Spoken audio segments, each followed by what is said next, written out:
최근 코로나 바이러스 때문에 30대, 40대 이상의 성인들은 그들의 건강 상태에 따라 코로나 감염의 예방과 감염 후 치료에도 많은 걱정을 하고 있습니다.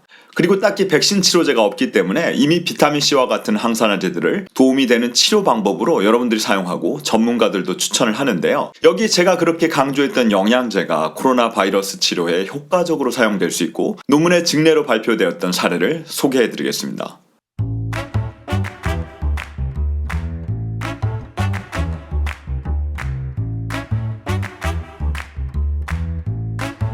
안녕하세요, 댄입니다. 미국 뉴욕에 거주한 건강했던 48세 여성 조세핀 브루제는 3월 22일 고열, 몸살, 마른 기침 및 호흡 문제, 그리고 냄새나 맛을 볼 수 없는 증상으로 뉴욕에 있는 랑군 브루클린 병원에 입원했습니다. 여러분들 아시는 것처럼 뉴욕은 환자가 짧은 시간 내에 엄청나게 증가했었죠. 그래서 코로나 바이러스 검사 키트가 부족해서 코로나가 의심되기는 했지만 폐렴으로 진단을 받고 그냥 집으로 올 수밖에는 없었습니다. 어떤 치료도 받을 수 없으니 가까스로 항생제인 에지트로마이신과 한때 트럼프가 정말 확실한 코비드-19의 치료제라고 해서 이슈가 되었던 말라리아 치료제인 하이드록시클로로킨을 투여했을 때 증상이 조금 호전되긴 하였으나 여전히 숨을 쉬지 못했습니다. 조세핀은 호흡이 너무 가파서 말을 할 수 없는 것은 물론 서 있지 못할 정도로 심각했다고 아들인 제임스는 회고합니다. 엄마인 조세핀에게는 4명의 자녀가 있었는데 아들인 제임스는 뉴욕에서 의학과정을 밟고 있었고 이 중 딸인 줄리아는 2015년에 라임병이라는 진단하기도 혹은 치료하기도 어려운 감염병에 걸렸습니다. 줄리아는 라임병으로 인해 결국엔 걸을 수 없게 되고 현재도 휠체어 신세를 지고 있다고 하네요. 라임병은 정말 미국에서 악명이 높은 감염병인데요. 유명한 팝 가수 저스틴 비버도 걸린 병인데 진드기에 물려 보렐리아균이 침투해 생기는 병으로 주된 증상은 발열, 두통, 피로감 등으로 알려져 있으며 면역계에 영향을 줄 수도 있어 뇌기능과 연관된 신경계에도 영향을 줄 수 있는 감염병입니다. 번외이긴 하지만 제가 유튜브 프리미엄에서 방영된 저스틴 비버 시리즈를 보면서 저스틴이 라임병 치료를 위해 집에서는 고압산소를 하고 영양제를 맞고 먹는 비타민 요법 등 기능학에 많은 도움을 받아 좋아진 것을 볼 수 있었습니다. 여하튼 조세핀의 딸인 줄리아의 라임병은 전통 의학만으로는 치료가 어려워 의사과정을 받고 있던 오빠인 제임스는 동생에 대한 걱정 때문에 허드슨밸리의 라임병 전문가인 리차드 호로이츠 박사의 도움을 요청했습니다. 리차드 호로이츠 박사가 라임병에 추천했던 치료는요, 영양제였습니다. 이 영양소는 균을 통해 폭발된 체내 염증 반응을 감소시킬 수 있는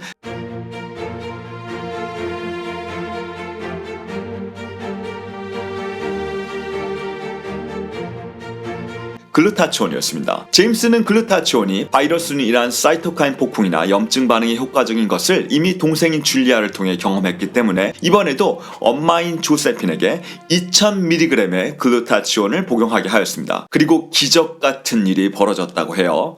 복용 후 1시간 만에 엄마의 호흡이 좋아져서 앉을 수 있었고 다시 설 수 있게 된 것이죠. 조세핀은 5일 동안 하루 2000mg의 경구용 리드스 글루타치온을 복용하면서 증세는 더 나빠지지 않고 유지되면서 차차 좋아졌습니다. 조세핀은 병원도 하지 못한 일을 해준 아들을 자랑스럽게 생각하고 아들에게 감사했습니다. 어메이징이라고요. 뉴욕 랑군 브루클린 병원의 전염병 및 면역학 전문가인 허비 파키시 박사는 글루타치온이 사이토카인 폭풍으로 알려진 코로나 바이러스에 대한 면역계의 과민 반응을 증전시키는데 도움이 될 수 있습니다 라고 말하고 있습니다. 코비드-19는 많은 임상 연구에서 밝혀졌듯이 바이러스를 처리할 T림프구와 NK세포가 급격히 호출되면서 사이토카인 폭풍이 발생합니다. 저희가 일반적으로 면역 기능이라고 부르는 기본적인 T헬포 세포 1의 시스템과 그리고 이 기본적인 선천 면역이 외부 바이러스나 박테리아, 균 등을 처리하게 되죠. 그러나 이것뿐만 아니라 중금속, 오염물질, 특히 많은 분들이 전혀 잘 개의치 않는 소화되지 않은 음식의 단백질인 글루텐, 케이신과 같은 음식 단백질들이 잘 처리되지 않으면 몸에 들어와서 제 바이러스나 균들과 싸워야 할 면역 기능을 완전히 소진시킵니다. 그래서 건강한 시기가 앞으로 정말 중요한 세상이 될 것입니다. 여러분의 면역 기능은 나쁜 가공식품이나 음식으로 인해 소진되거나 낭비되지 않고 다른 외부균들과 바이러스를 위해 남겨져야 하기 때문입니다. 코비드-19는 기본 면역인 T헬퍼 셀 1의 시스템뿐만 아니라 항원 항체 반응을 일으키는 T헬퍼 2의 시스템까지 모두 장악하는 고약한 놈입니다. 그런데 글루타치온은 비타민 D, 오메가3와 함께 T헬퍼 1과 T헬퍼 2의 균형을 잘 조절할 수 있어서 이런 사례 발표는 당연한 것이라 생각됩니다. 제임스는 리차드 호로이치 박사와 함께 엄마인 조세핀 그리고 50대 다른 환자를 글루타치온을 치료한 임상 사례를 호흡기 의학 사례 보고서 저널에 온라인으로 게시했습니다. 호로이치 박사도 비싸지 않은 가성비 좋은 치료법으로 글루타치온을 코비드 바이러스 치료에 사용하는 것을 증명하기 위해 글루타치온에 대한 보다 광범위한 임상시험을 설계하고 그리고 실행하겠다고 포부를 밝혔습니다. 제임스가 소셜 SNS에 글루타치온에 대한 게시글을 계속 올리고 뉴욕포스트와 같은 저명한 매체에도 보도되어 글루타치온이 더 알려지면 마스크처럼 품귀 현상이 올지도 모르겠네요.